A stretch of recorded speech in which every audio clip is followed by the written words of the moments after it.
Joining me now, Minnesota Congressman Tom Emmer. First of all, congratulations on your new role as Majority Whip.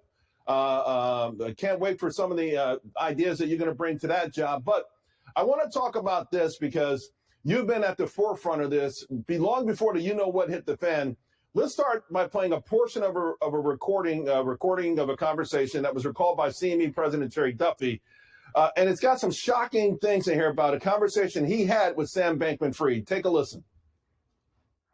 Let me be your risk manager. I'll clear it to make sure it's done properly.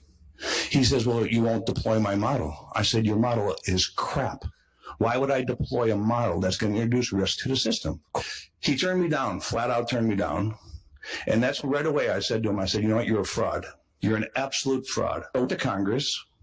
I've never seen a Washington, D.C. like I saw that time, from the regulators to the members of Congress, singing hymns that I never heard before. He said that you could lose 85 to 90% of your value overnight.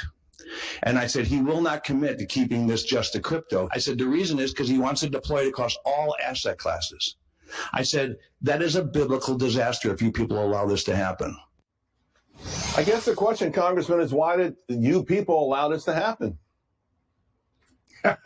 Well, we did not. And Terry is a good friend. He does a great job at CME. He's one of the good guys in the marketplace. And it's interesting because we've had a good relationship for the last couple of years.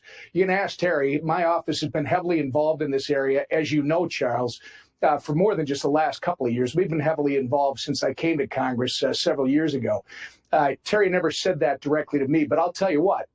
Terry is one of the good guys. And when he goes to Sam Bankman-Fried and he offers him tens of millions in customer accounts and returns for managing his risk, and Sam Bankman-Fried turns him down, he's got the right to have the red flags go up. This literally is not just a failure of FTX. It's a failure of CFI, that's known as centralized finance. It is not a failure of crypto. This is a failure of it's a failure of Sam Bankman-Fried. It's a failure of business ethics, and it's a failure of the government oversight and regulatory procedures. Yeah, and I wanted to bring that up because you've always been a champion of technology, the role that it's played in the prosperity of Americans, and you've been a very strong critic of Gary Gensler. You've urged accountability. What's going on there? Why? I mean, why? What do you think? What are they telling you about the inability to add clarification to this issue, making it worse? We've got major questions, Charles. I mean, look, Gary Gensler and the SEC, apparently they had meetings last March with Sam Bankman-Fried and executives from FTX and a trading firm here in the U.S., and they were working apparently with Sam Bankman-Fried and others to give them special treatment from the SEC that others aren't getting.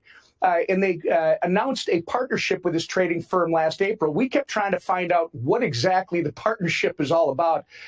We didn't get those answers. And obviously, Sam Bankman-Fried then was pushing special treatment legislation through Congress. And when it was finally revealed what it was, and the industry actually started raising red flags all over the place, that's when this thing came apart. And it's really a failure, it appears, of Gary Gensler to actually deal with the bad guys. You got to ask yourself, Charles, where was he on Celsius? Where was he on Voyager? Where was he on Terra Luna? And now, where was Gary Gensler on FTX?